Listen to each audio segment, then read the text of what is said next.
Sejam muito bem-vindos, onde a saúde metabólica é papo reto e desmistificado. Mas antes, eu vou pedir para você seguir o nosso canal, ativar as notificações e nos seguir nas redes sociais.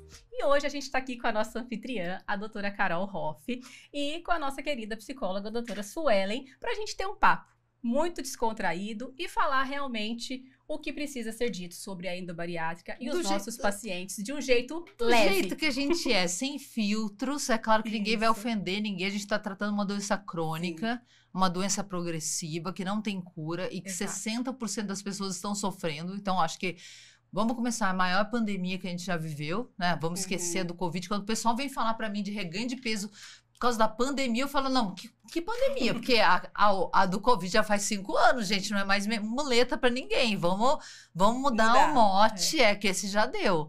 Né? Mas eu fico muito feliz, Suelen, de você estar aqui. Carol tá comigo há 15 anos, que eu e a Carol temos um casamento mais longevo. Mais longevo, sim. Então não tenho o que falar.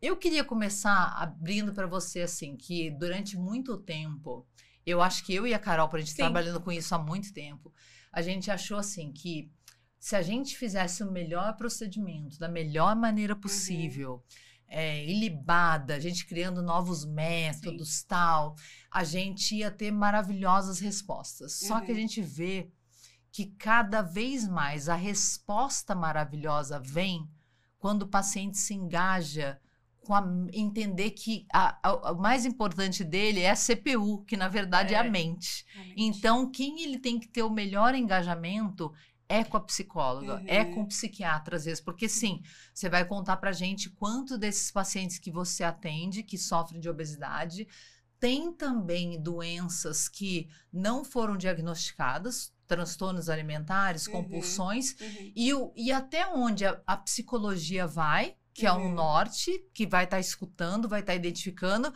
mas quem vai tratar é o psiquiatra, que muitas vezes também não está a fim de escutar. E a gente tem que fazer esse paralelo. Tem o terapeuta também, mas muito psiquiatra, ele só vem para medicar. Ele escuta, dá um diagnóstico, e ele dá a medicação. Mas quem vai fazer o controle desse paciente está sendo eficaz sim ou não é você.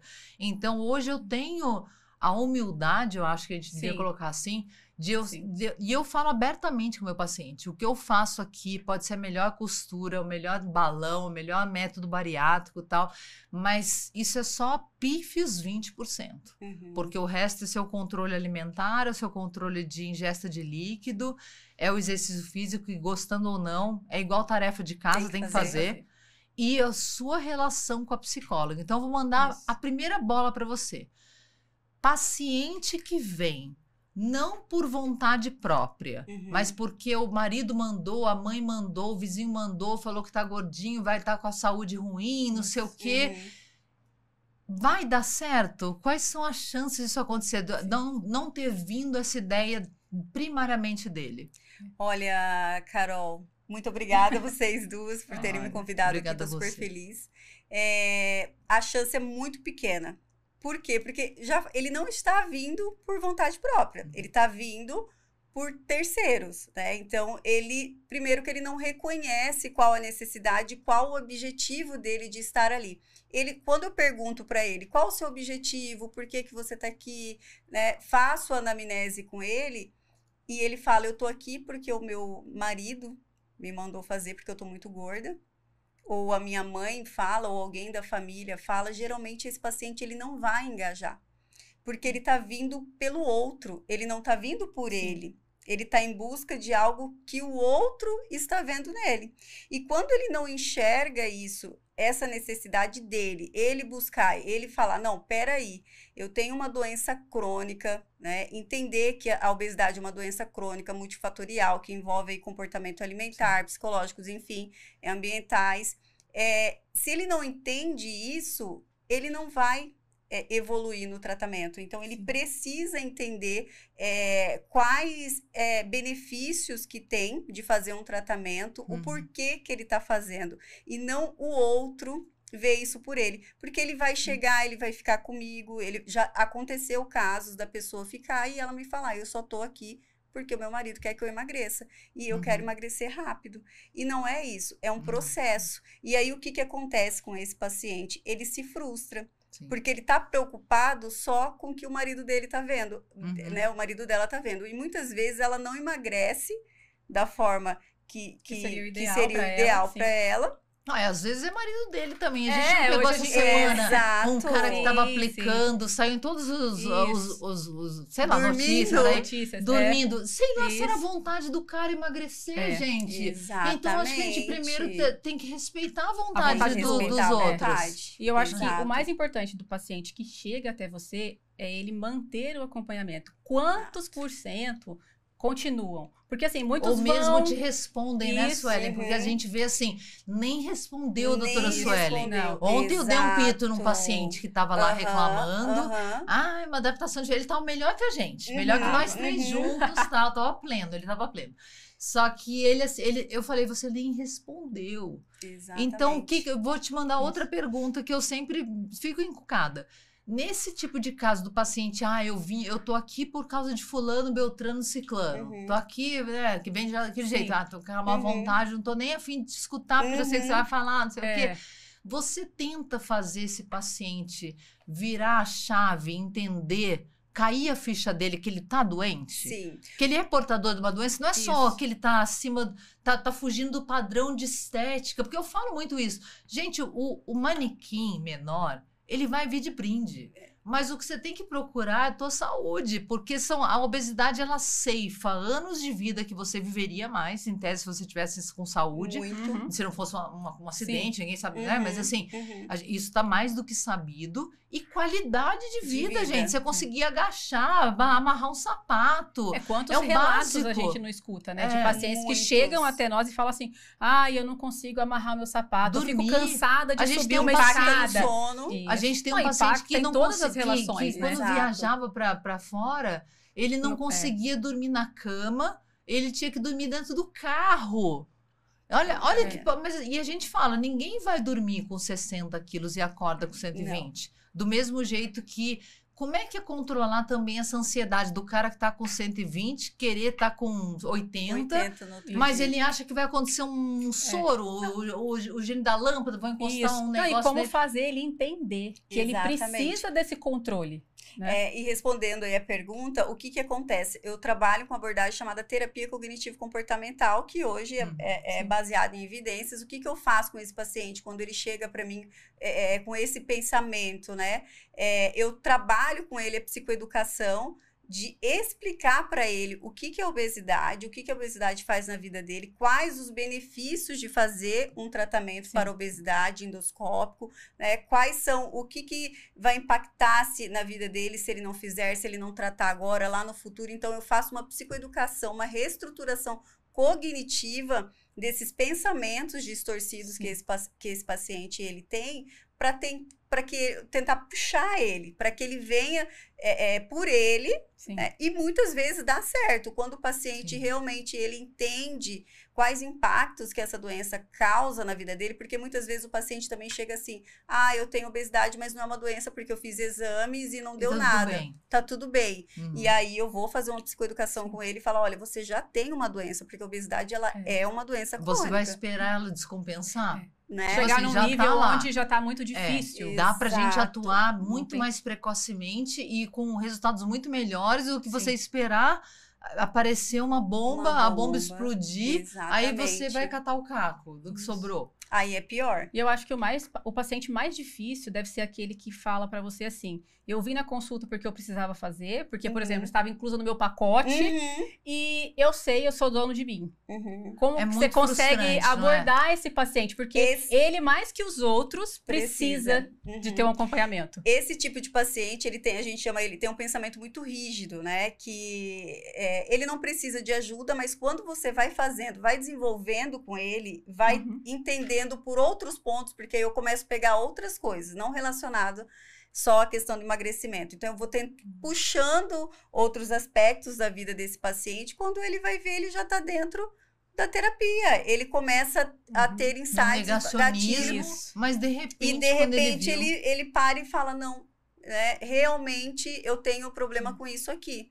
eu acordo à noite e como, eu tenho comer noturno, eu como por oportunidade, eu belisco o dia inteiro. Então, eu fico ansioso, então, em determinada situação, eu tenho dificuldade de controlar o meu estresse, gerenciamento. Então, você vai ver, essa pessoa, ela começa a falar, né? Então, quando você vai puxando outras coisas da vida do paciente, ele começa a falar situações que realmente impactam no processo dele de vida. E ele se toca. Aí eu questiono com ele, tá vendo? Situação tal, tal, tal, e ele começa a aceitar. Ele começa a entender e aceitar. Aí ele começa a atender. Mas isso leva um tempo. Leva um tempo. Leva um tempo. E tem que ter muita técnica para trabalhar com eles, porque geralmente são pacientes com pensamento muito rígido e pacientes que vêm com depressão ou que têm histórico de depressão, geralmente também são pacientes que são mais difíceis de trabalhar justamente por isso, pelas crenças, né? E as pessoas têm muito preconceito, né? Muito em relação ao psicólogo. Exatamente. Mas eu não sou doido, eu não sou doente, eu não preciso. E quando você precisa extrapolar que realmente a pessoa precisa de uma medicação, por exemplo, por compulsão alimentar, etc e tal. Sim. E aí você menciona a palavra psiquiatra, parece que você está mandando a pessoa sem ter Ofendendo. nada, entendeu? Não. E eu falo, Exato. gente, por favor, todos nós, em determinado momento da vida, vamos precisar de uma ajuda psicológica / psiquiátrica por uma série de motivos, entendeu? Pode ser super pontual, uma perda ali, uma depressão traumática tal, que não vai tá bem com remédio de resgate, não necessariamente você vai ter que tomar isso pro resto da vida, mas a gente precisa se livrar desses tabus, esses preconceitos. Muito preconceito. Eu geralmente faço psicoeducação com o paciente o seguinte, quando você tá com enxaqueca, ou você tem algum problema, uma dor, alguma coisa, você não vai no médico, não procura um médico, não faz um tratamento? É a mesma coisa da sua saúde mental. E realmente, quando eu encaminho, eu vejo que esse paciente, ou ele tem alguma questão de transtornos alimentares, eu vou encaminhar ele para um psiquiatra, tem bastante paciente que é resistente. Aí eu tenho que fazer essa psicoeducação com ele, de que o psiquiatra é igual um médico qualquer. Antes, a gente estava estudando muito para tentar, tipo, meio que abarcar, sabe? Dentro do nosso... É claro, há muitos anos atrás, em 2016, a gente começou a fazer as combinações, que hoje a gente vê até a cirurgia bariátrica fazendo. Porque a gente está operando um estômago, um intestino, e muitas vezes o gatilho da fome, ele é emocional, ele vem hipotalâmico, vem pancreático, vem do intestino, se a gente estiver falando de hormônio. Mas muitas vezes vamos falar do comer emocional. O cara tá comendo as emoções dele. E como é que eu vou agir? Aí eu queria aprender tudo sobre como manejar o naltrexone, bupropiona, topiramato. Aí chegou uma hora que eu falei, Carol, você tá fugindo do seu escopo. Você é uma cirurgiã, uma endoscopista, você precisa fazer isso muito bem. Foi isso que você se propôs a fazer. Você entende que é necessária uma combinação, mas vamos deixar para quem até porque a pessoa, por exemplo, já vem tomando medicação de base, ela já é bipolar, por exemplo, toma uma série de medicações. Se eu colocar uma coisa mais, pode ser que vá derrubar todo aquele dominó que vocês, psicólogo e o psiquiatra, vêm construindo ao longo de anos. Exato. E eu venho porque eu li em algum lugar que, olha, o naltrexone tira a vontade de comer o doce. Não é bem assim. Então, hoje eu evito demais. Eu entro com medicações seguras, tipo análogo de LP1, claro, né? E ontem agora a gente, graças a Deus, essa notícia. Porque gente se medicando à torta direito. Agora sim. Poxa, se não pode para uma série de coisas, até para uma pomada antibiótica, que às vezes e foi o momento exato, né? Antes de Ninguém outros medicamentos chegarem, bem, né? Eu inventei a combinação do balão, da bariátrica hoje em dia, da endossutura com a medicação. Então, ninguém está aqui para falar, nossa, a medicação não presta. Pelo contrário, a medicação presta e muito. Só que não é só começar a tomar. Você tem que fazer exames antes, saber se você tem indicação, contraindicação, se você é um bom respondedor. Então, você precisa estar sendo cuidado por alguém. Porque já teve óbito. Você acha que se eles deixaram até agora correr solto por 10 anos... Estão fazendo estudos, né, gente? Vamos falar a verdade. Agora... tiraram foi porque alguma coisa deu muito errada. Só pra gente mencionar, né, o dobro de pancreatites no Brasil, comparando com o restante do mundo, onde se toma essas medicações sim, mas com o controle da receita. Então é normal aceitar até 2,5% de pancreatite. Aqui no Brasil tá passando de 5%. Então não tá normal. Não tá normal. Por quê? Porque a pessoa tá tomando de orelhada. Eu escutei, eu vi a fulana emagreceu 10 quilos, ela tava tomando o Ozempic da vida. E hoje, quanto ela tava tomando? Ela tava tomando 24 giradas. Nossa, gente. Nem sabe o quanto tá tomando de miligramagem. Não, e a rede social tá aí. Então, eu vi o fulano tomando. Não, e o paciente, eu vou tomar porque eu quero também. Ele esconde da gente. Não tem como. Tá tomando. Esconde. A gente teve um caso essa semana, um paciente que foi parar internado por uma pancreatite porque omitiu que estava tomando a droga. Então, assim, tá na nossa cara. Precisava ter sido feito isso. Mas vamos voltar para a seara. Eu falo uma coisa que eu olho muito linguagem corporal do paciente agora. E para mim foi uma outra aprendizado também. Eu fiz curso sobre isso. Porque como cirurgiã, e a minha primeira formação é cirúrgica, você conhece cirurgião. O cirurgião é o cara da prática. Ele quer o problema e ele quer a resolução. É tudo muito pá. A gente não presta, a gente não gosta muito de conversa, consulta longa. Coisas que a gente vem, muito então desde a minha maçantes, infância, né? você começa já aquele... Mas assim, só que a obesidade é uma doença muito complexa. E eu tive que aprender a me colocar no sapato de quem sofre de obesidade. Porque, assim, ok, se você não sofre de obesidade, mas você está tratando a obesidade, minha filha, você vai ter que aprender. Você vai ter que controlar seu ciricutico, vai ter que aprender. Se a gente quer trabalhar com obesidade e lidar com esse público, de um modo decente, a gente precisa entender a forma como eles pensam, como eles agem, para a gente poder lidar com todas as situações. Então, assim, a pessoa vem me falar que não é ansiosa, mas está parecendo um boneco de posto. A unha falando não rápido, tem mais, a né? unha está no sabugo, exatamente. Tá assim. E eu vejo uma coisa que eu não sei se você percebe, eu estava estudando isso ontem. Eles estão sempre beliscando com uma garrafa d'água, sempre dando milhões, bebem litros e litros de água, estão sofrendo de hiponatremia, baixo sódio. E aquela garrafa d'água carregando para cá e para lá. Então, essa polidipsia, eu estava lendo que ela é muito ligada mesmo à ansiedade. E assim, eu começo hoje a olhar a pessoa, ela consegue, mas doutora, eu vou conseguir ficar sem minha água, porque eu não consigo ficar sem beber minha água o dia todo, eu bebo água o dia todo. Eu falo, meu Deus, esse vai dar um pouco mais de trabalho. E a gente notou... A gente teve um recente, isso, e a gente notou também que, assim, eles nunca passam a informação completa. Não. Eles vão picando a informação. Para assim, mim, eles passam uma coisa, para a doutora Sueli é outra, para a doutora Carol é outra, para o nosso doutor Gabriel, nosso Nutri, é outra. Aí eles não sabem que a gente conversa entre nós. Isso. E a gente fala assim, vamos falar sobre a pessoa A. O que você tem de informação dela? Isso. Pô, mas ela nunca tinha falado isso pra mim. Mas aí veio a Carol e fala, mas ela falou outra coisa pra mim. E o doutor Gabriel vem e fala assim, não, mas ela falou uma outra coisa pra mim. A gente vai juntando. Aí claro que eu nunca sou deselegante de chegar e confrontar a pessoa. A gente não tá no tribunal da corte aqui tentando fazer ninguém ser culpado, tal, não sei o quê. Mas eu falo assim, será que não pode ter acontecido isso, assim...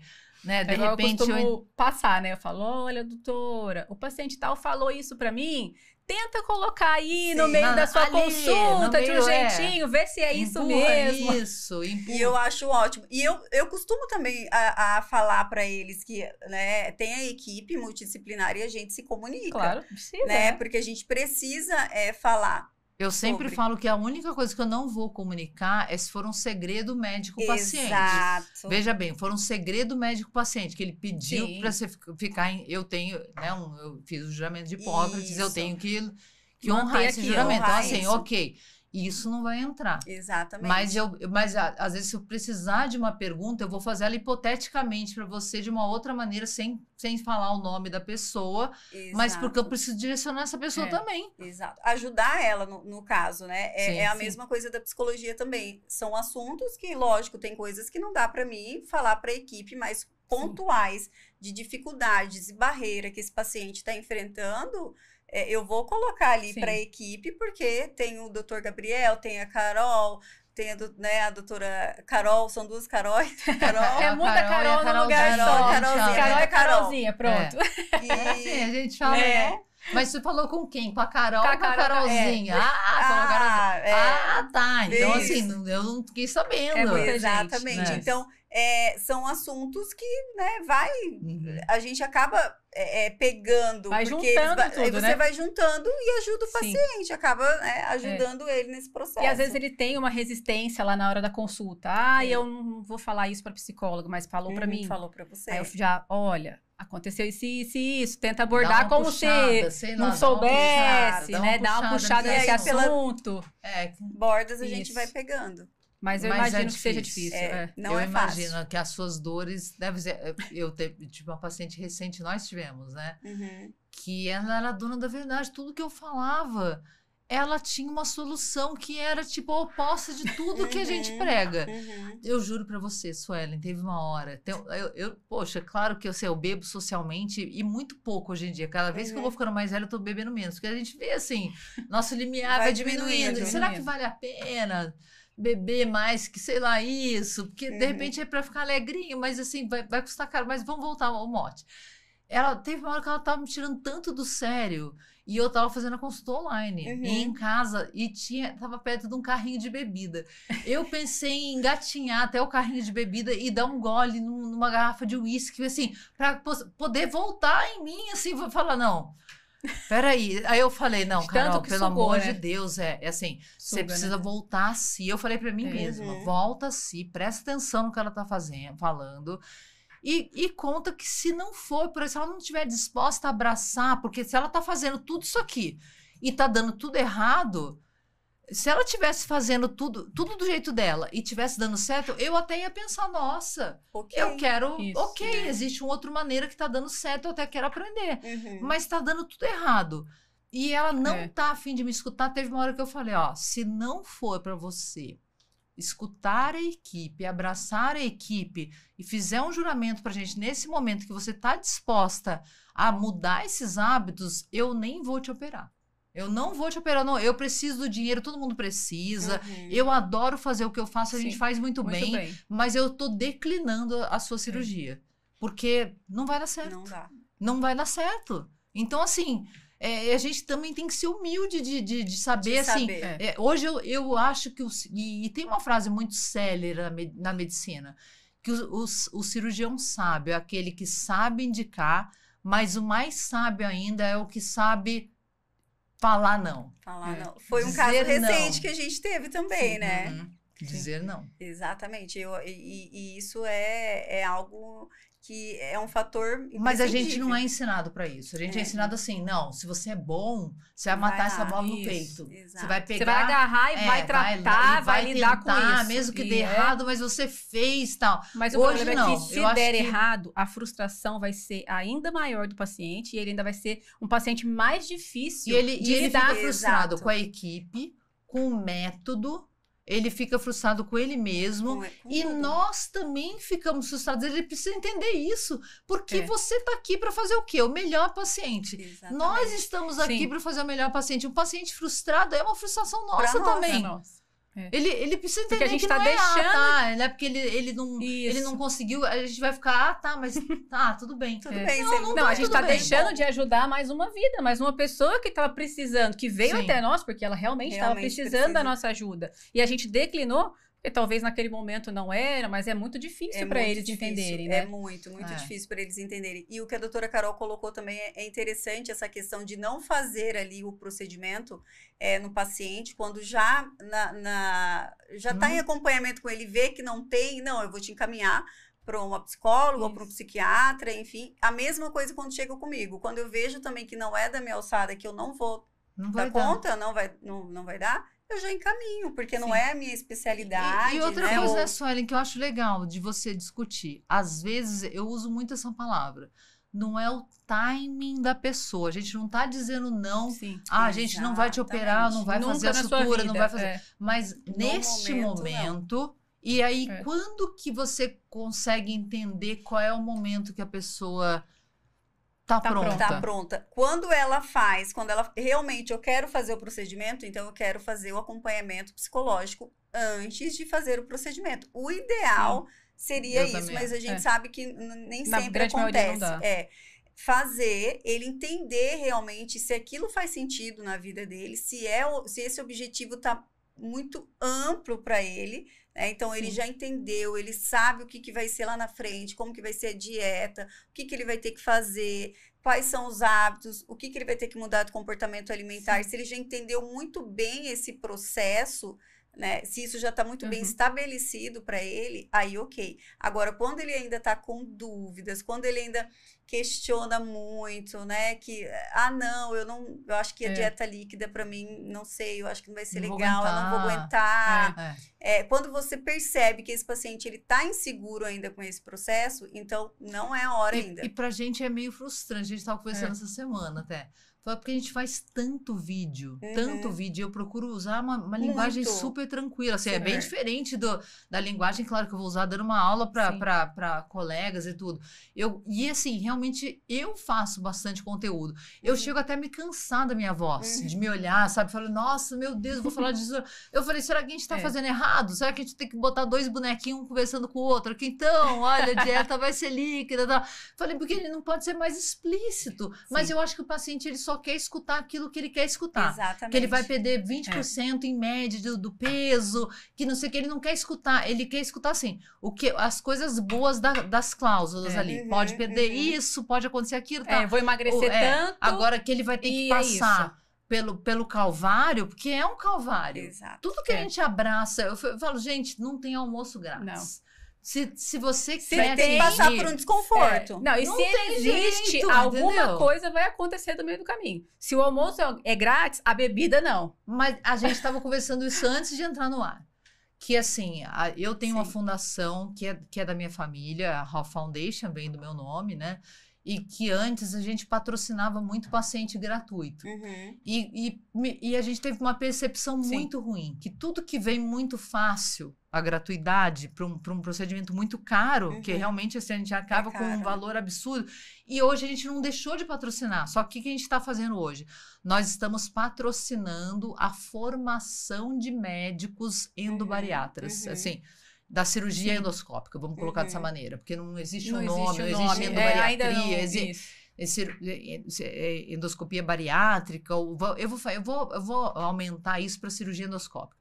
Eu prefiro, então, investir na formação desses médicos, abrir as portas da clínica, eles pagam somente o material que vai ser usado ali, mas a gente tá dando nosso tempo, nossa semana, enfim, nossa expertise toda, todo o que a gente tem de 20 anos de mercado, para ensinar ele tudo, desde a captação do paciente, todo esse papo, quem é elegível, quem não é, por motivos não só de seguir protocolos, mas motivos de bom senso, gente. Que isso não é ensinado em livro. Isso que a gente está conversando aqui não tem em livro. Não. Isso é da prática da gente. Da vivência, né? Do dia a dia. Então, assim, do contato com o paciente, do contato com cada caso. Exatamente. E a gente, como trata com balão, cirurgias, reestruturas, pacientes que já... Recirurgias, né? Reganho de peso. Eu acho que tudo isso é muito grande, né? É muito grande. E a gente precisa falar que cada paciente, penso eu, né, lidando, não sendo expertise, assim, tendo aquela expertise de psiquiatra, psicóloga, de que cada paciente é diferente. O paciente do balão, ele vai ter um pensamento. E ele é assim, de momento. Eu quero agora esse procedimento. Ele parece que tá indo comprar um sapato, sabe? Exato. Ele viu o balão, geralmente é domingo à noite, começa um frenesi na rede social. Ou, por exemplo, pós-feriado, com toda certeza vai acontecer. Eles passam 4 dias como se parece que não houvesse amanhã. Parece que vai acabar o mundo nesses 4 dias. Então, eu quero aproveitar tudo que tem. Aí, quando chega na segunda noite, que vai terminar o feriado, quando chega umas 4 da tarde, começa assim. E eu e a Carol responder mensagem e o Instagram e da venda, a gente acolhendo no Instagram. Isso. E o pessoal encaminhando para o pessoal que vai dar um norte de venda, porque a gente não marca já consulta de cara. Eu sou meio contra isso. É claro que eu poderia estar ganhando dinheiro com isso, e a maioria dos meus colegas ganha dinheiro com isso, para chegar para você e falar, você não tem indicação. Eu prefiro que o nosso marketing mesmo isso não é para a senhora.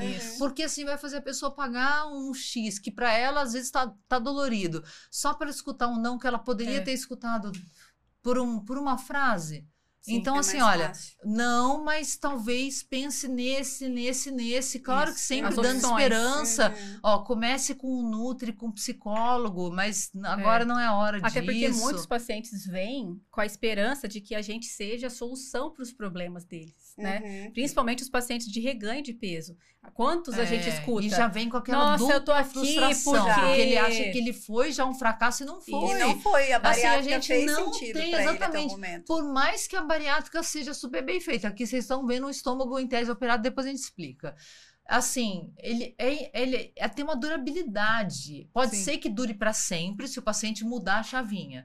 E pode ser que seja o que é para a maioria dos pacientes, infinito enquanto durou.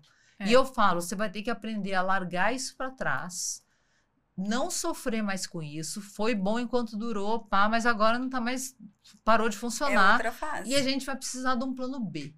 E o plano B é deixar primeiro o outro plano para trás. Escutar a gente e aprender a recomeçar. Bateu a poeira, ok, deu a chorada, mas agora foi. Agora é hora de, de mudar. E isso também é bem importante, porque quando eles, principalmente os pacientes que são bariátricos, e quando eles vêm para fazer do reganho que eles tiveram, muitas vezes eles querem comparar a primeira cirurgia, a forma como foi feita no ganho de peso, que geralmente é muito dramático. É muito rápido, dramático. Então, aí você tem também que trabalhar isso no paciente para ele entender que aqui é um outro procedimento e, né, não tem como comparar com o primeiro. Eu sempre digo, na verdade, assim, a gente precisava escalonar e a gente tem uma escala, né? Sim. Quando você chega na cirurgia bariátrica, você já percorreu muito desses degraus que você poderia ter atuado antes. Mas vamos lá, já tirou a bomba. Agora, ok, temos muita coisa ainda, temos as revisionais, sim, temos as medicações, podemos associar, sim, mas nunca vai ter aquele mesmo poder do que aquele primeiro procedimento que foi muito dramático. Exatamente. Então, assim, ele precisa entender que agora... E talvez, às vezes, funciona muito bem, sabe por quê? Porque ele já vem com outra mentalidade. Exatamente. Eles falam muito isso, doutora Carol. Quando chega, eles falam assim, quando eu fiz lá atrás, pelo amor de Deus, eu não tinha acompanhamento. A maioria dos pacientes que vêm de reganho, eles falam para mim, hoje, para mim, a minha visão é outra. Se eu tivesse tido esse acompanhamento, essa explicação que eu tive... E às vezes eles até tiveram. Eu escuto muito isso, assim. Eu tive a oportunidade de fazer, mas eu estava perdendo peso tão bem, tão rápido, que eu achei que era desnecessário. Eu não precisava. Assim, tem muitos que perderam o plano, tem muitos que se mudaram, a gente entende tudo isso. Mas tem muitos que estavam, assim, muito... solto. Eu já aprendi a dirigir, eu não preciso mais olhar agora. Nem do nutricionista, nem do educador físico. Não, muito bom para esse paciente que realmente não precisa, mas que ele mantenha o peso. A longo prazo. Essa é a intenção. Agora, ele falar por falar, porque ele realmente não quer, porque ele tem um preconceito. Sabe o que eu vejo mais, Sueli? Muito complicado. A semana passada aconteceu com a gente. Uma pessoa muito esclarecida, até da mesma profissão sua, que já é bariátrica, teve reganho de peso, manteve muitos anos com a gente. E agora, tipo, se perdeu e não tem indicação de fazer, porque a anastomosis dela tá pequena. E fazer ela entender, e assim, e foi interessante para mim ver que mesmo uma pessoa super educada nisso, letrada nisso, que sempre deu o exemplo também, querendo, né? Tipo assim, encontrar assim, não, mas eu vou pagar, a senhora não faz, não. Mas assim, não tem indicação. Se eu fizer, vai fechar demais e a gente vai criar uma doença. Ninguém quer uma obstrução. Não é criando uma obstrução que você vai vomitar até com água. O que eles não entendem, eu vou te tratar. Que é outro processo. Outro processo. Eles põem um balãozão. Parece que quer botar um balão. Fecha bem a minha anastomose. Fecha o máximo que der a cirurgia. Não tem como. Não é isso. A gente tem que tratar a mente, né? Trabalhar muito a questão da mentalidade. Por isso que eu falo também de fazer essa psicoeducação com o paciente. Essa paciente que falou isso, né? Sabendo de todos os riscos, enfim... É um desespero da pessoa. Um desespero. Eu falei assim, o que aconteceu com você psicologicamente falando? Aí ela pontuou, falei, então você já me deu a resposta. Sim. Você acha que uma aplicação de plasma de argônio, você vai encontrar a solução para o problema que você está? Você vai ter que voltar lá atrás. Voltar com o Nutri. voltar com uma outra... Porque apesar de você ser psicóloga, você não pode se auto-resolver. Não. Né? Tem horas que eu falo, a gente entende muita coisa, mas eu não posso me curar. Além de eu apesar da nossa profissão, na cadeira do confessionário. Não, a gente não se cura, né? Eu era muito reticente com isso. Eu vou te contar, assim, como cirurgiana, a Carol falou muito na minha cabeça. Doutora, a senhora está precisando sentar lá no confessionário com uma pessoa que não seja de nada. Não vai julgar, não vai nada. Aquilo, porque se você for despejar em cima do seu marido, por exemplo, ele vai ficar ressentido, vai causar uma briga. Se você for falar isso para sua mãe, vai dar um outro chabu. Agora, se você senta com uma terceira parte que não tem nada a ver, vai ver com outros olhos, vai sentar e vai analisar, não conhece minha história, tal, não sei o quê, ela vai te dar uma outra visão que você vai sair dali e vai refletir. E também não tem mais aquela rusga de você conversar com alguém que já é da família. Que já sabe. Você já tem uma bagagem com aquela pessoa. E você gerar um outro desconforto, né? Porque às vezes já tá mais ou menos. Já tá meio... Aí você vai lá e quer desabafar com alguém. Não, vou com a minha mãe, vou com meu pai, vou com meu irmão. Aqui, né? Vou falar, vou falar, é família, né? De um lado que não é legal. Exatamente. E aí desanda de vez tudo. Eu falo, até pros pacientes, eu falo, eu sou muito a favor do psicólogo. E ele não é mais aquele médico que, assim, não, é só pra gente louca, é só pra gente que tá precisando ficar internada. Não, todo mundo precisa fazer psicólogo, porque todo mundo precisa desabafar com alguém para poder lidar melhor com a situação. Dois. Eu sempre falo que uma coisa não tem nada a ver com a outra. São coisas diferentes. A terapia comportamental, né? É totalmente diferente de você falar pro psiquiatra que você tá sentindo depressivo, por quanto tempo. Ele vai querer ticar aqueles boxes, assim. Tá sofrendo. Ele vai querer entrar no DSM-5, né? Assim, tá sofrendo, você sente se tem ideação suicida, sim ou não? Ou tá com essa vontade de não viver, ou de não ter mais prazer nas coisas corriqueiras, há quanto tempo? Tudo é assim, há quanto tempo? Tem que ser maior que 3 meses, né? Porque tem que entrar naquele negócio. Aí no final ele vai ver assim, se toma algum remédio, né? E vai chegar no final que a medicação, então vamos tentar essa aqui por tanto tempo, que vai aumentar a graduação, e aí você volta daqui a 2 meses. Mas o paciente nunca vai voltar, né? Porque ele vai se sentir bem com aquela medicação, com aquela abordagem. E ele acha que ele vai achar que tá tudo certo. E isso é uma coisa também muito importante pontuar. O trabalho do psicólogo junto com o psiquiatra. Totalmente, vocês estão de mãos dadas. De mãos dadas.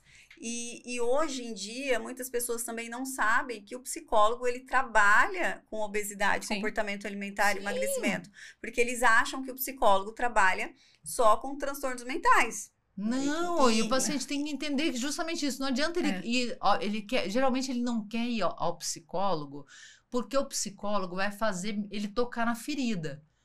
Exatamente. Porque ele está comendo as emoções, ele está fazendo alguma coisa ali. Ele vai ter que voltar para entender onde isso começou. Né? Então, assim, isso é dolorido. Colocar o dedo na ferida é dolorido. Passar pelo desconforto, eu falo. Agora, ele quer o mais fácil, tomar alguns remédios que vão deixar ele se sentindo um pouco feliz. E eu falo que uma coisa vem junto com a outra. Se for necessário tomar medicação, ok. Mas não vai deixar de você ter que tocar na ferida. Porque a gente precisa curar essa ferida. Não dá para ficar se apoiando em bengalas. E creio eu que muitos deles não gostam de tocar na ferida porque eles podem pensar que eles vão seguir os mesmos hábitos, né? Eu toquei na ferida e eu comecei a comer compulsivamente, eu comecei a ter algum vício. E não é isso. É tocar na ferida para poder ter uma melhora, trabalhar a ferida. Reestruturar isso que ele tá sentindo como comer emocional. O que faz você comer de forma emocional. Então, entender o fator desencadeante. O que faz esse paciente comer emocional. No período da noite, geralmente a gente tem mais... muitos casos de pessoas 17 horas, 18 horas é o horário que eu tenho mais fome. Eu sempre digo isso, eu também, porque eu vou muito bem até essa hora. Depois eu começo assim, se eu não tiver com a mente ocupada, tudo aquilo que eu não consegui ingerir durante o dia, eu quero fazer o que eu chamo de pinto no lixo, né? Parece que eu cheguei. Aí eu falo, não, Rosa, filha, minha filha, volta. Pegue aquele prato que já tá pronto. E por isso que eu acho que é legal tudo isso. E o Nutri deixar muito o pronto, né? Sim. Deixar a pronto. opção saudável já ali. Então, você precisa já pensar no domingo, se você é uma pessoa que trabalha muito, em já deixar tudo meio planejado, porque o planejamento é tudo. Se tá planejado, você não foge. Não foge. Se tá caótico, você vai fugir. Então, eu vou entrar agora, vamos dar uma esculhambada, que vem uma coisa muito legal. O perfil do cônjuge sabotador. Porque eu sempre, quando eu vou atender um paciente, eu gosto que o cônjuge entre. Né? Às vezes é o cônjuge, às vezes é a mãe. E eu fico olhando. Se os dois não compartilham do mesmo sangue, eles não são consanguíneos. Os dois são gordinhos, mostra que a casa tem hábitos ruins. Se um é magro e um é gordinho, significa que um consegue se manter errado. E o outro não. O outro tá mais, né? Assim, o outro tá lá. E a gente vê muito também uma outra coisa que você já pode botar no gancho. Quando um começa a emagrecer, os dois eram gordinhos. E isso tem trabalhos científicos que você já deve ter lido. Eu também adoro ler isso. O gordinho casou com o gordinho, eles tinham algo em comum lá atrás. Isso. E um resolve emagrecer por N motivos, que caiu a ficha dele da saúde, ou porque tá tentando engravidar e tá vendo que a infertilidade vem dali, não sei o quê, por N motivos. Sim. Aquele que sobrou com os hábitos gordinhos e continua querendo ser gordinho, ele perde o prazer. Ou ele tenta sabotar o que está emagrecendo, ou ele perde o prazer naquela pessoa. Ele não enxerga mais aquela pessoa como aquela pessoa que ele se conectou. E aí acontecem muitos divórcios, muitas brigas, e a gente pode entrar em conversas de semana. Longas. A gente pode trazer uma barraquinha da North Face, que a gente não é patrocinado pela North Face. Mas assim, vamos botar uma barraca, vamos dormir aqui e conversar, porque tem história para anos aqui. Tem muita. E dentro desse contexto, quando eu gosto muito de atender a família, quando o paciente ele vai fazer, por quê? Já para explicar, fazer uma psicoeducação também com a família e entender como que é a parte da alimentação. Porque às vezes o paciente, ele me falou ali, superficial. Sim. Mas quando chega mais um, ele já começa a falar uma coisa diferente. As acusações, né? Chega o dedo duro. Isso, as acusações. Mas esse, exatamente, isso. Bebe todos os dias. Isso a pessoa não tinha me falado. Então, tem informações que são importantes para acolher. E aí, eu vou fazer também uma psicoeducação com esse marido. Por quê? Porque eu tenho muitos casos de paciente, quando eu não falo com o marido, não dá, enfim... o marido chama a esposa que tá com o balão ou fez algum procedimento endoscópico para comer ou come na frente dela algo que ela tá na dieta líquida. Gente, assim. A gente já teve um absurdo que falou na nossa cara. Geralmente é o homem que é menos empático. Eu não sei se você vê isso, assim. Não é porque a gente é mulher aqui, a gente não tá falando mal de homem, a gente gosta de homem. Mas assim, o homem é menos empático do que a mulher. Se a mulher tá fazendo um procedimento... a gente já teve 2 casos, 2 frases céleres que a gente não esquece aqui. Um, ele falando assim, agora eu vou poder comer o meu Big Mac na sua frente e você não vai comer. Imagina. Aí teve um outro que a gente ia trocar, não sei se é a mesma coisa, lembra que ela ia trocar um balão pelo outro, e quando a gente tirou o balão, tinha uma micro-úlcera que nós achamos por bem tratar por uma semana e passar esse balão uma semana. Ele virou para ela e falou, aproveita essa semana para beber todo o leite condensado que você tem vontade. Poxa, aí eu olhei pra Carol. E sabe quando você faz aquele vontade de fazer assim? A gente não falou, a gente se manteve. A gente se calou, né? Porque como que você vai abordar uma pessoa dessa? Porque, na verdade, quem precisa de acompanhamento e tratamento é aquele cônjuge. Eu falo, gente, você tem que aprender a dizer não. Se tudo estiver acontecendo aqui de errado, eu tô vendo todo mundo matando todo mundo, eu vou entrar junto no Folia D? Não, que é muito engraçado. Do comportamento de matilha. Vamos falar assim. Eu falo, quem é o facilitador? É o fulano, você vai falar sobre isso. Eu já vou largar a bola na tua mão. Mas assim, mesmo ele sendo facilitador, você tem que aprender a dizer não. Por exemplo, meu marido adora um vinho. E ele geralmente bebe todos os dias à noite. Às vezes ele fala assim, posso trazer pra você também? Eu falo, não. Eu não quero hoje. Eu não quero amanhã. Eu tô numa fase que eu tô sem beber. Eu não quero. E assim, tá tudo bem. Eu não tô doente, não tô nada, não tô... É uma escolha. É uma escolha de eu querer. Sim. E até mesmo para você provar para você que você consegue ficar sem. Porque às vezes entra num tantra que você tá meio estressado, aí você começa a beber uma taça de vinho que você não vai virar alcoólatra, mas assim, todo dia aquilo começa a virar um hábito, pô, não é saudável. Aí eu falo, não vou, não quero, tchau. Se você quer beber, legal. Eu sei que não tá te fazendo mal, que é só uma taça e tal. Mas é a sua escolha, né? É a sua escolha. E isso é algo bem importante, um assunto importante para se falar, porque quando, é o que eu falei, quando o paciente, ele tá nessa dieta líquida e pastosa, eu sempre falo, respeitem o processo, pelo menos no começo, que esse paciente, ele tá passando por uma fase difícil. Não é fácil você passar por uma dieta líquida e pastosa. Então, o paciente, ele tá ansioso, ele tá irritado, ele tá triste, querendo ou não, porque ele precisa dessa fase para evoluir. E quando passar essa fase, o nutricionista vai evoluir ali a dieta dele, ok, aí a vida da pessoa vai voltando ao normal, ela come, enfim, mas evitar comer na frente desse paciente quando ele estiver nesse processo. Acho que empatia. Vamos falar de empatia. Porque muitas vezes, quando é o caso contrário, né? Então, o marido vai fazer um procedimento, um balão, uma gastroplastia, ou uma reestrutura, o que quer que seja. A mulher, ela é mais empática. Ela tem mais aquela sensibilidade. Tanto que é ela que planeja toda a questão alimentar. Deixa ela que deixa congelado. Junto com o cara. Isso. E eu acho até elegante fazer isso. Eu até propor assim, por que não sentar e tomar o caldo junto com a pessoa? Família, e depois que a pessoa saiu... Aí você come o restante que te cabe, porque você não necessariamente está no processo de emagrecimento. Até se essa família é uma família que tem todo um comportamento, ou a família é toda obesa. Então, tem um ambiente. Tem um ambiente. Exatamente, se beneficiar de algumas mudanças de hábitos. Ninguém está falando assim para seguir ipsis, até porque cada um é cada um. Mas assim... Se uma família resolve começar a consumir mais legume, mais verdura, mais proteína, tirar um pouco os refinados aí, o ultraprocessado, esse ligar excessivo no comida aí, que eu não vou falar o nome, porque é muito fácil, a gente faz também. Só que isso é uma coisa recente, porque há 10 anos atrás, se a gente tivesse, por exemplo, quantas vezes você não voltou de uma festa que não estava muito boa de comida, e você tava com muita fome, mas não tinha muita coisa em casa. E aí você, de duas uma, ou ia dormir frustrado, ia dormir, pronto, ou ia ter que se conformar com o ovo que tava lá, fazer um omelete, dar uma risada e era aquilo. Mas hoje em dia, não. A facilidade que nos trouxe, que é inegável, também trouxe um comportamento abusivo, porque a pessoa, por exemplo, qualquer coisa que ela aperta ali, entrega na casa dela em 10 minutos, pô. Então, assim, a gente não tá falando que o iComida é ruim, pelo contrário, ele veio para facilitar demais. Mas eu sempre falo, até para os meninos, assim...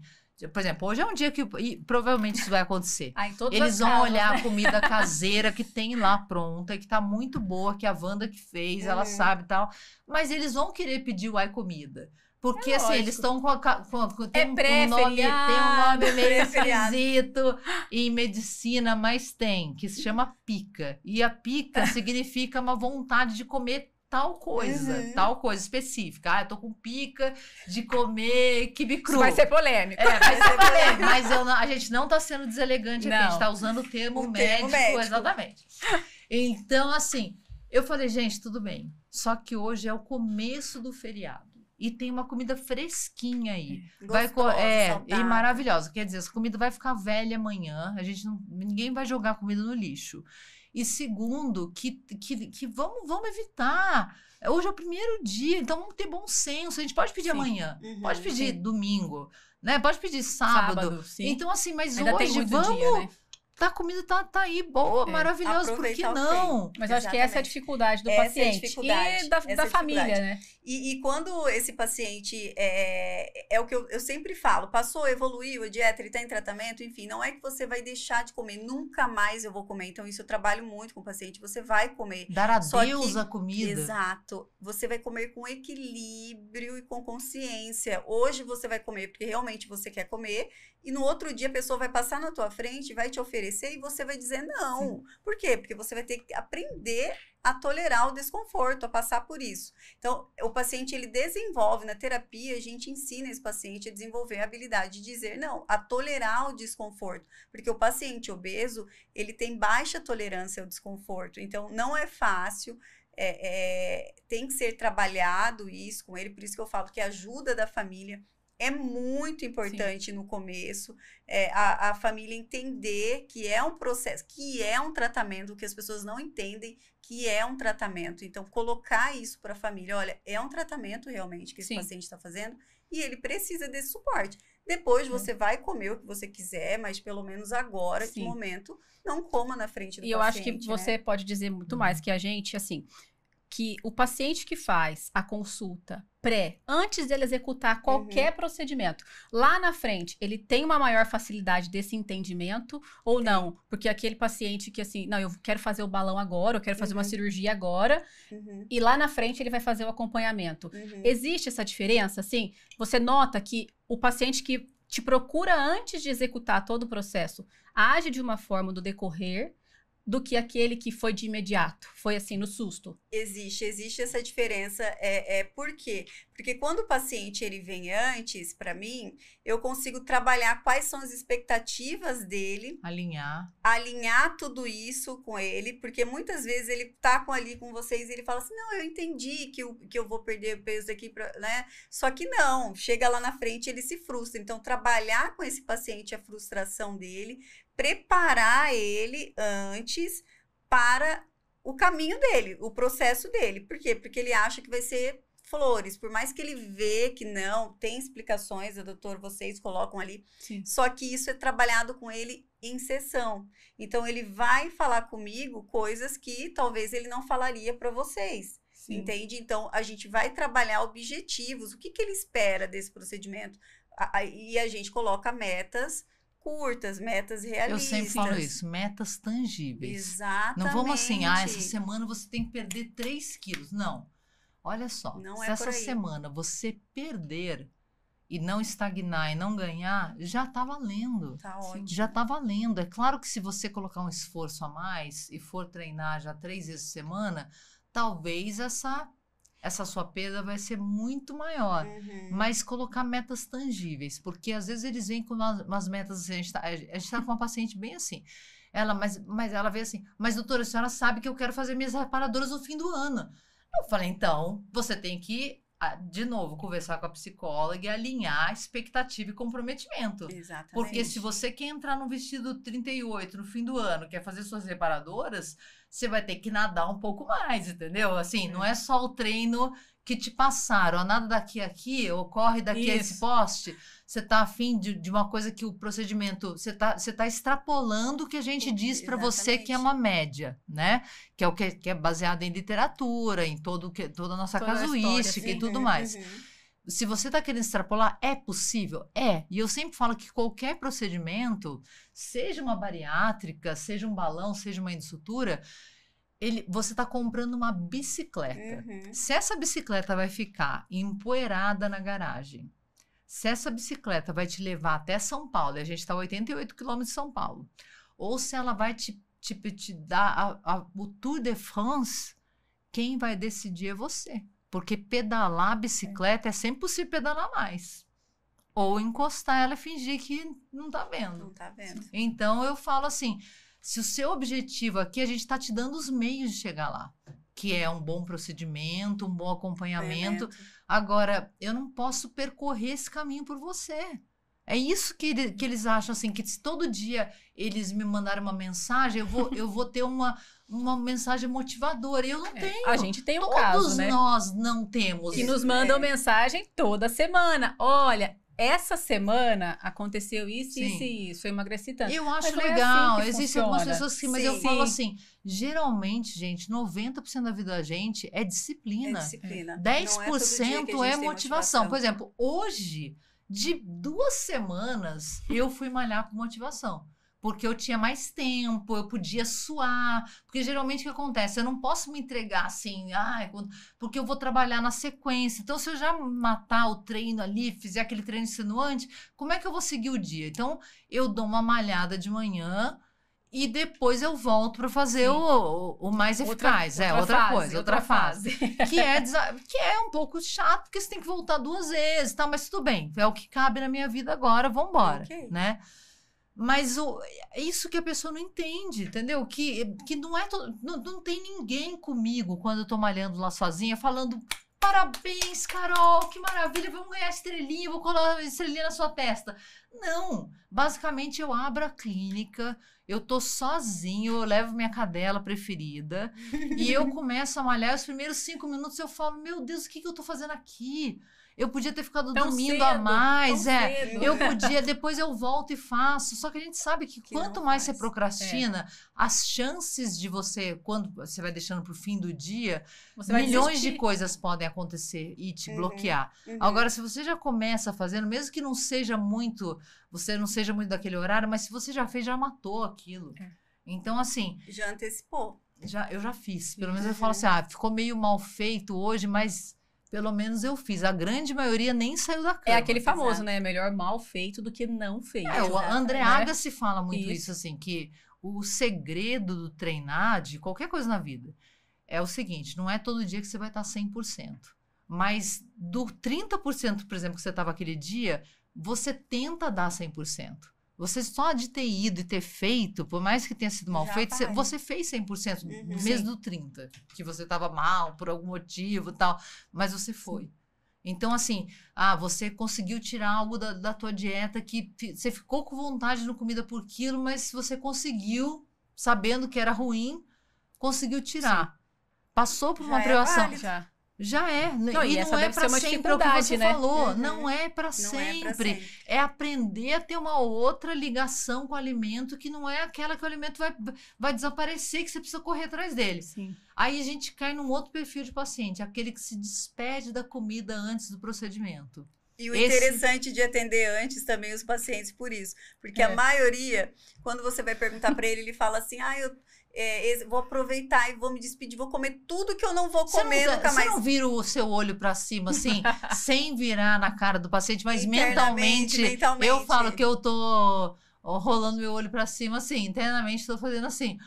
Já deu errado, sabe assim? Porque, assim, é o que eu trabalho muito com eles, porque é muito importante ele entender que ele não tá despedindo de nada. Ele não vai ficar o resto da vida sem comer aquilo. Pelo contrário, ele vai aprender a lidar com aquela comida. Ele vai fazer um procedimento agora ele não vai poder comer. Mas a dieta vai evoluindo ali conforme for e ele, né, lá na frente, talvez isso faça sentido para ele. Como também pode ser que ele mude de ideia, ele não quer mais comer isso que ele comia antes. Ele percebeu que ficar sem aquilo... que isso é melhor para ele. E tem casos que acontece isso. Então, aí eu trabalho já com esse paciente que não, a gente já começa a fazer reestruturação cognitiva, que não, se ele vai fazer o procedimento, então vamos começar desde agora essa mudança. Não tem despedida da comida. Não tem despedida. Até porque não vai deixar de comer. Exatamente. Né? Não precisa existir a despedida. Não é uma restrição para o resto da vida. É um momento, quando você for voltar a comer, você vai enxergar a comida de uma outra forma. E uma coisa importante também que eu acho que entra nessa questão do despedida é o paciente que bebe muito, né? Ele faz muito assim, mas eu não bebo todo dia. Mas no final de semana bebe pela vida. Todos os dias. Bebe pela vida. Assim, eu falo, como abordar esse paciente, que bebe né? Deve ser muito difícil. Como sábado, ensinar ele a falar, não, você está se prejudicando bebendo. A bebida também faz parte do comer correto. Né? Não é só a comida, a questão da bebida, isso tem muito também. Aí colocar para esse paciente o impacto que a bebida traz, é isso que vocês falaram. Mas assim, quando a gente aborda um paciente de obesidade primária, quando eu digo obesidade primária, é aquela pessoa que nunca operou, por exemplo, tá? Nunca tá com estômago virgem, nunca tentou nada exceto dieta. Então, assim, é obesidade primária pra gente, né? Assim, nunca usou um balão, nunca fez uma endossutura, nunca fez uma bariátrica. A obesidade secundária, que é o paciente que já fez um bypass, um procedimento, tal, não sei o que, e teve o reganho, tá? Aí eles já vêm com aquele estigma assim, porque todo mundo... veio um momento que fala assim, mas o obeso, ele tem uma compulsão. E quando ele opera, ele acaba jogando essa compulsão para outra coisa. Não. Em tese, se ele tem uma compulsão e foi tirado, por exemplo, dele a de comer, porque ele não consegue mais, não cabe mais, ele já não tem aquele mesmo prazer, enfim. Pode ser que ele migre, pode ser. Exatamente. Mas ele já vem assim, mas doutora, eu não sou alcoólatra, eu já começo já antes, já vem assim. Eu entendo que quando eu falo para você que você vai ter que controlar o que você quer beber, quantidade e qualidade, não necessariamente eu estou falando aqui que é bebida alcoólica. Né? Então, assim, como é que é chegar para você e desconstruir isso, sabe? Ou então identificar isso? Fazendo para que ele entenda essa situação. Então, a gente vem ali pontuando com ele o que é esse beber, como que é a relação dele com a bebida, em que momento que ele... Porque ele pode regular isso também, o emocional dele na bebida. Então, trazendo para ele os malefícios de utilizar a bebida para ele. Ele vai entendendo todo o que sentido que essa bebida faz na vida dele, e aos poucos ele vai entendendo que realmente essa bebida ocupava, assim, um espaço grande na vida dele e que impactava, assim, até na questão de reganho de peso do paciente, a gente sabe que sim. Né? É muito importante. E a gente encerrando. A gente não tá encerrando, não. A gente tá ao vivo ali no nosso Instagram. Ai, meu Deus. O João vai pegar pra gente depois. Quem estiver assistindo, deixa aí perguntas, dúvidas que gostariam que a gente tirasse, né? Pra eles e aproveitar esse momento. A gente vai responder. A gente vai responder. A gente vai ler, vai responder. Isso. E eu acho importante, porque vem pra gente, já é aquele momento, tá acompanhando. Exatamente. E a gente fala, às vezes, algum assunto que a gente não abordou aqui ainda, né? Pois a gente sabe que ainda tem muito às vezes, assunto. Pensou, tem muita coisa. Mas às vezes a gente não abordou esse assunto ainda e a pessoa fala, não, mas eu tenho essa dúvida. Então, deixa a dúvida pra gente. E como é que, Suelen, você lida com o cônjuge ou a mãe, sei lá, sabotadores? Como é que é dar essa chamada aí no... Essa semana eu fiz isso, eu tive que chamar também, porque a pessoa, ela fala, né, olha, minha mãe, ou eu vou na casa da minha mãe, ela sabe que eu fiz, e ela me oferece bolo, e isso e aquilo, e quando dá para chamar a família, chamar a mãe, o que a gente chama, senta, explica o que esse paciente tem, né, enfim, só que o paciente, ele tem que aprender a lidar com isso. Por quê? Porque quando ele for isso vai acontecer pro resto da vida dele. Quando ele for para um evento social, enfim, empresa, várias pessoas vão oferecer, vai ter festa, ele vai estar ali no meio com outras pessoas. Então, ele precisa estar preparado para saber lidar com essa situação. Com a frustração da pessoa que está no processo de emagrecimento, exatamente. Né? E eu acho que é um dos maiores medos, né? Eles têm medo de socializar. Eles têm medo de socializar. Aí o trabalho... Volta, de novo, trabalhar a reestruturação cognitiva com eles, esse pensamento de que daqui a pouco ele vai Gente, voltar. Você não precisa acabar com sua vida social. Exatamente. Né? Assim, mas eu lembro que uma das coisas que a gente mais escuta é o paciente, mas como que eu vou sair? Como que eu vou no casamento? Eu vou na festa, eu não vou comer nada. Essa semana mesmo. Tem outros meios também de se aproveitar. Quando o paciente, eu falo muito na dieta, porque assim, quando o paciente ele tá na dieta, ele não quer sair. E eu trabalho muito com ele... Tem outra coisa para aproveitar, os amigos, o ambiente, você não vai só em função da comida nos lugares. Não. Então, eu tento trazer isso para que eles enxerguem de uma outra forma, que a comida, ela não é o centro das atenções. Não é. E a bebida também. E a bebida também. Poxa, eu lembro que eu tenho síndrome do colo irritável, e eu tava numa fase que eu tava evacuando até sangue, tava bem ruim. E teve uma festa que eu até postei essa semana, que foi uma festa fantasia. Meu marido foi vestido de Michael Jackson. A gente pintou ele todo de preto, assim, a base bem escura. Meu Deus, foi assim, foi muito legal. Mas eu sabia que eu ia ser a única pessoa naquela festa que não ia poder consumir álcool. Porque se eu consumisse álcool, a mucosa já do intestino já estava toda machucada. Já tá se prejudicando ainda mais. E assim, eu juro pra você... Eu tive uma festa excepcional, eu aproveitei horrores e eu não precisei ingerir nada de bebida alcoólica. Eu era a única pessoa sóbria da festa e eu tava ótima. E as pessoas precisam parar com esse pensamento de que eu preciso beber para eu me divertir. Gente, não quantas precisa. vezes eu sou muito mais divertida sem beber nada? Não, o meu marido fala assim, isso que ela nem bebeu ainda. Que assim, eu já tô sem o filtro social. Ele fala assim, vamos botar o modo filtro essa noite? Porque assim, normalmente você já fala as coisas meio sem filtro. Aí a gente estando com os amigos e você bebendo... Aí fica mais à vontade, né? Meu Deus. Recente, a gente tem um caso de uma paciente nossa, que ela fez ali o TORI e ela tinha questões com bebida. E ela saía, e para ela sair, tinha que ser relacionado com a bebida, senão não tava legal. E ela tá recente, feita ali o TORI, e ela falou para mim, Suelen, da primeira sessão, a segunda que eu fiz com ela falou, eu tô saindo, não deixei de sair com os meus amigos, fui pra balada e enxerguei que pra mim aquilo não faz sentido. E com a minha água, bebendo ali, eu curti da mesma forma, dancei, conversei com todo mundo.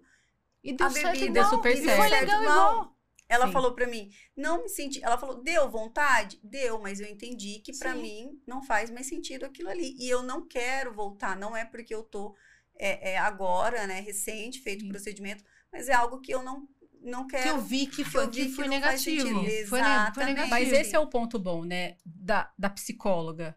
Ela entendeu. Você conseguiu ajudar ela nesse processo de mostrar pra ela que a bebida não precisa fazer parte da vida dela, que ela pode ser ela mesma, que ela pode sair, confraternizar, sem precisar beber. E eu acho que é isso que é legal, né, de todo esse processo. Isso que eu ia te falar. Talvez isso é entender que a tribo que você está vivendo não é legal para você. Faz Se você sentido. quer mudar, então, se eu sou drogada, usuária de drogas, e quero me livrar, não vai ser andando com a minha tribo dos usuários de drogas que eu vou conseguir me livrar.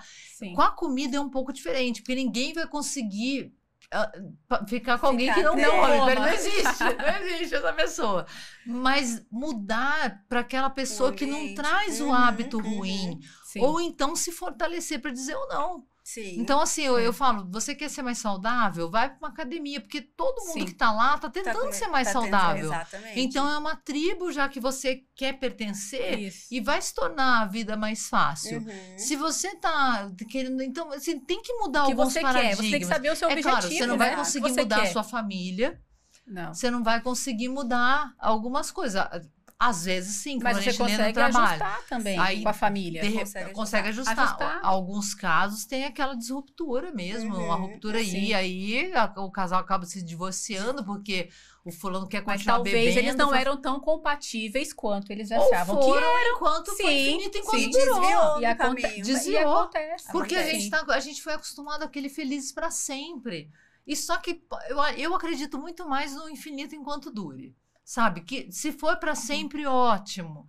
Mas se não for, não veja como um fracasso também. Sim. Sabe? Foi muito bom enquanto durou, quando você viu que não estava dando certo. E isso vale para tudo. Alimentação, cuidar da sua saúde, estar casado com um relacionamento tóxico, uma coisa que não está trazendo bem.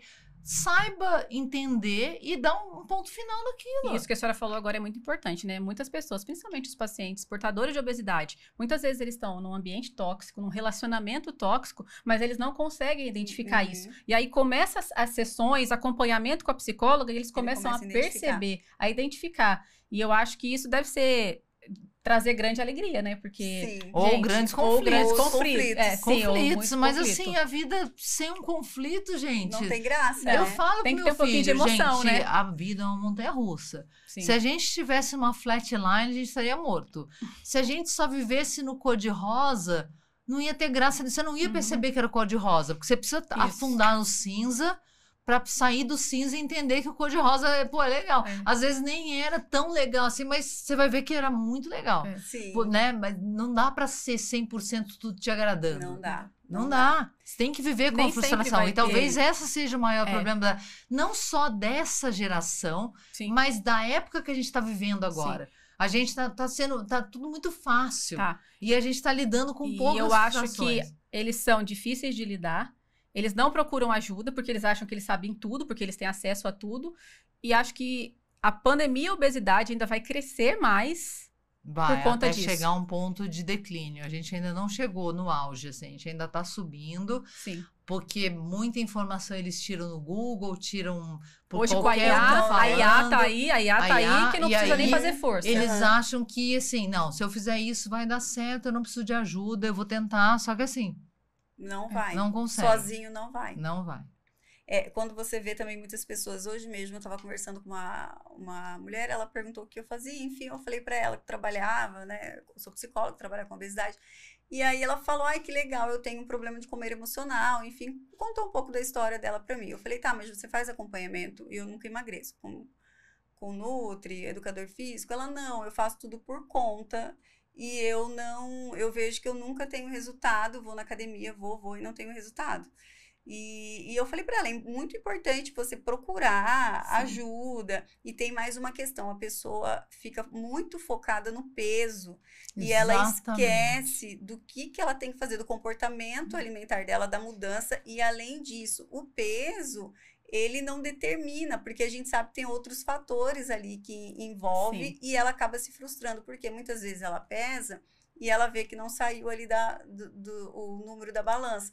E aí tem costume de pesar todos os dias. Eu acho isso extremamente negativo. É ruim para quem tem ansiedade. Eu acho assim, no começo, é legal você... Se você estiver fazendo tudo certo, invariavelmente seu peso vai cair. Exato. Né? Então, assim, não se fixe aquele número, não queira ficar todo dia.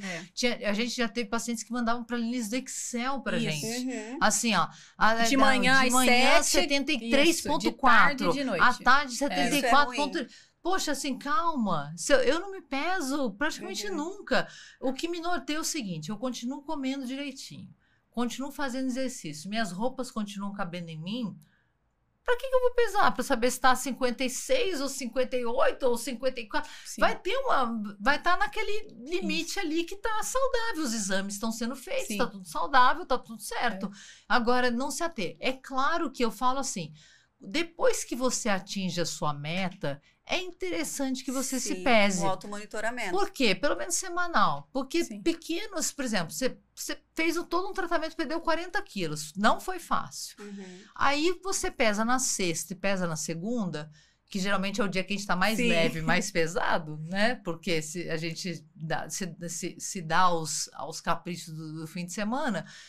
Mas durante a semana você consegue corrigir aquele 1,5 kg, 2 quilos que vieram aí. Agora, ao passo, se você for deixando, aquilo já virou 7, que virou 10, que virou 15, que aí você vai precisar de um outro procedimento. E às vezes aquele procedimento não é mais, a gente não consegue mais resgatar nem com medicação, nem com endoscopia. Aí vai ter que uma cirurgia mais mutilante ainda. Que eu acho que tudo aquilo da gente, se a gente pode prevenir, por que não? Vamos trabalhar aqui. E é interessante, na terapia cognitivo-comportamental também, a gente trabalha o automonitoramento, que é importante ele fazer esse automonitoramento, tanto de ir no espelho, se olhar, medidas, né? E o peso. Mas a gente sabe que não é todos os dias que é para pesar, isso não é legal. Você pode fazer o automonitoramento, mas com consciência, pesar ali de acordo com o que o teu nutricionista, enfim, o médico orientar você fazer. Mas o paciente que se pesa todos os dias, eu acho é muito ruim para ele. Eu acho muito frustrante. É frustrante, ele se frustra, ele desiste, porque na cabeça dele o peso é mais importante. Eu passei pela dieta líquida e de repente eu só baixei 3 quilos. E outra coisa também, de querer se comparar em grupos. Exato. Os grupos são essa é a maior dificuldade para troca de experiência, para motivação, tal. Mas ficam assim, nós duas fizemos plasma no mesmo dia. Aí depois de uma semana fala, eu perdi 7 quilos, eu perdi 3. Aí fica outra, será que o meu foi bem feito? Será que mas eu só perdi 2. Aí você vai buscar, né? Como foi a alimentação na dieta líquida. Aí tem muita troca. Fez atividade, não muita fez. Troca de alimentos que a gente fala, gente, se a gente entregou isso aqui, é porque a gente estudou bastante para entregar isso. Senão, a gente não teria entregue nada. Eles querem fazer as substituições que são mais fáceis para eles, né? E as piores, eu posso substituir o whey por outra coisa. Ou purê por... Que era de mandioquinha, sei lá, abobrinha. Por mandioca, por polenta. Claro que não, entendeu? Sim.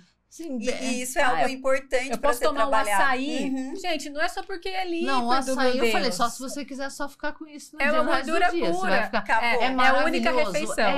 Só que é super calórico? Você vai conseguir queimar isso na caloria, na academia? Não! E o mais difícil é a gente buscar esse paciente para ele entender que não é substituição, que não faz sentido, né?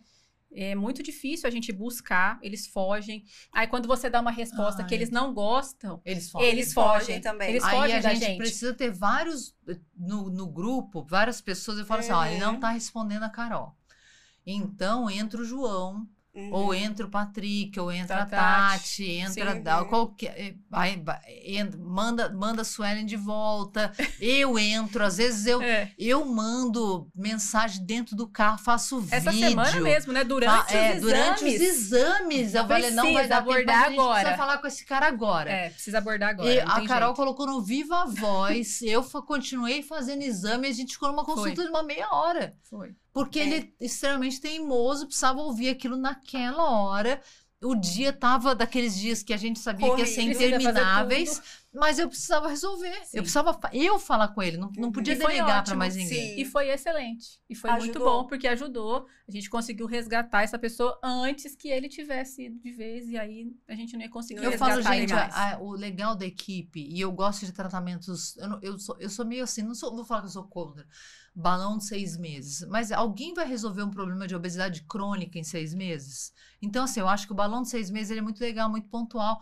Você teve um ganho de peso, assim, perdeu alguém da família, começou a comer por tristeza, tal, ganhou lá seus 7, 10 quilos, vai cair como uma luva. Você nunca teve um problema com obesidade, você teve um problema emocional, você descontou na comida e pau.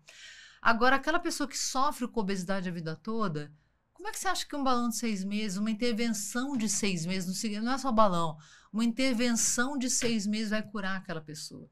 Então, eu sou a favor de tratamentos mais longos, sabe? Mais longevos, porque a chance de você trocar o hábito da pessoa e virar a chave é muito maior. Então, eu advogo por tratamentos mais longos, apesar de a gente saber cientificamente que a maior perda de peso ocorre no começo, de qualquer coisa. Nos primeiros meses é onde vai ter o resultado mais dramático. Mas eu acho que o delta T depois é o que vai fazer você amadurecer e aí evitar o reganho de peso, se automonitorar, igual você estava falando, que é o mais certo. Sedimentar, de repente, trocar as tribos. E depois desses 6 meses, a gente consegue fazer com que esse paciente entenda, né, o que aconteceu naqueles 6 primeiros meses, que ele precisa manter os 6 meses mais e o restante da vida dele. E eu aprender a dizer não, que é libertador em todas as áreas da vida, não só no emagrecimento. Sim. E é uma habilidade que as pessoas têm muita dificuldade. Eu acho que por querer agradar. Assim, ninguém vai agradar a todo mundo. Não, eu sempre falo, meu filho, primeiro, se posiciona. E aí, a partir do seu posicionamento, você vai entender que você não vai conseguir ganhar todo mundo. Recentemente, por exemplo, eu vim de uma série de viagens e tal, eu tava super cansada e tinha um jantar para ir, alguma coisa, uma festa. E eu virei pro meu marido, ele tá na hora de se arrumar. Sabe quando você tá de banho tomado, cabelo molhado, pijama? A única coisa que eu não queria era passar uma maquiagem, secar meu cabelo, me arrumar. Eu tava querendo ficar de pijama em casa. E numa boa, sem retaliação, pode ir numa boa. E cada um tem que ter essa liberdade de dizer ou não. Eu acho que isso também vale para o alimento. Vamos extrapolar isso para o alimento. Você quer comer a pizza da sexta-feira, né? Sim. Ok, eu não tô afim. Eu vou tomar minha sopinha de tomate com muita vontade. Tô com vontade de tomar ela. Tô numa boa, eu quero comer meu bife com grelhado. Tô numa boa nessa decisão. E a pizza vai poder rolar. E eu não vou ficar chateada com isso, porque muita gente fica assim, mas aí ele comeu a pizza. E eu então, assim, mas assim, não é ele que está no processo. Exato. Aí vai daquilo que a gente começou lá. Talvez um pouco de empatia, se a pessoa, né, vai comer sua pizza num outro momento, come a sopinha junto com ela e depois come a pizza. Empatia. Ou então, a pessoa entender que o problema está nela. E não querer fazer assim, mas ele tem que ir na academia comigo. Não tem como passar isso pro outro. Não, entendeu? Nem querer que ele vá no seu horário de mão dada. Exato. Tudo que é muito excessivo, gente, aprendam a ser independentes. Porque no final da vida, assim, você não precisa ser uma pessoa, nossa, totalmente bem com a solitude. Você pode muito bem ser uma pessoa super sociável, mas aprenda que há coisas que você vai ter que fazer sozinho. Exato. Não tem como. E você ir à academia é algo que é bem importante, isso que você diz, que a maioria das pacientes, principalmente mulheres, elas querem ter alguém para ir junto com ela. E isso também é uma habilidade que a gente desenvolve em psicoterapia. Eu tenho pacientes aí que não iam de jeito nenhum na academia sozinha, por vários fatores, questões de imagem corporal, de realmente ter a necessidade de ter alguém ali com elas, que hoje elas vão sozinha. Sim. E é o momento delas. Elas falam, não é terapia, mas é terapêutico. Então, elas curtem a própria companhia delas. Eu curto isso. Eu acho que esse momento meu da academia é um momento da minha psicoterapia diária. Exato. Aquele momento que eu falo assim, ó, tenho esses 5 problemas aqui, ó. Esse aqui eu posso pedir ajuda pra Carol. Sim. Esse aqui eu vou ter que resolver sozinha, e agora? Esse eu posso pedir ajuda pra Carol, mas não é urgente. Esse aqui eu posso resolver, mas posso... Não é tão urgente, eu vou ter que resolver sozinha, mas dá para esperar. Então, é um momento do dia que eu também tô clareando minha mente. Então, quando a pessoa vem me pedir assim, vamos treinar em dupla, sabe assim, eu adoro treinar, mas eu não gosto dessa duplinha, porque é um momento que vai me quebrar já esse autoconhecimento meu que eu tô tendo naquele momento, que não é só puxar o ferro ali, que a pessoa acha que é, né? Mas não é. Tem todo um trabalho de paz, só a pessoa, né? Enfim, eu acho isso importante, aprender que a pessoa não precisa abraçar o processo com você, ela pode te amar. Sim. Mas tem muita gente vê isso, do cônjuge, assim, mas ele podia ir comigo, ou então eu quero no mesmo horário que ele. Poxa, às vezes o cara é um cara que não quer ir, não é por nenhum motivo. Por exemplo, não é porque não ama, eu tô treinando sozinha. Mas assim, ou então você quer forçar a pessoa de todo modo aí com você, vamos, a pessoa acaba ficando irritada e aí não vai em lugar nenhum mais. Aí acabou aquilo, não vai nem na academia, nem em lugar nenhum, porque você forçou demais. Tem que ser uma coisa natural. Não pode ficar obrigando o outro a querer fazer o que você quer, né? A escolha é sua, a escolha é minha. Mas a gente pode entrar num meio termo ali, né? Então não vamos fazer isso, vamos fazer uma corrida juntos. Vamos fazer uma bicicleta, vamos caminhar, vamos fazer um combinado. Eu não gosto da academia, eu não consigo você não correr, gosta, mas eu não então vai caminhando ou vai de bicicleta do meu lado e o outro vai correndo. Tudo tem um jeito, porque quando a gente pega esse... Querendo, tudo tem um jeito. Tem alguma coisa que dá para ir ajustando e para dar certo. Sim. Né?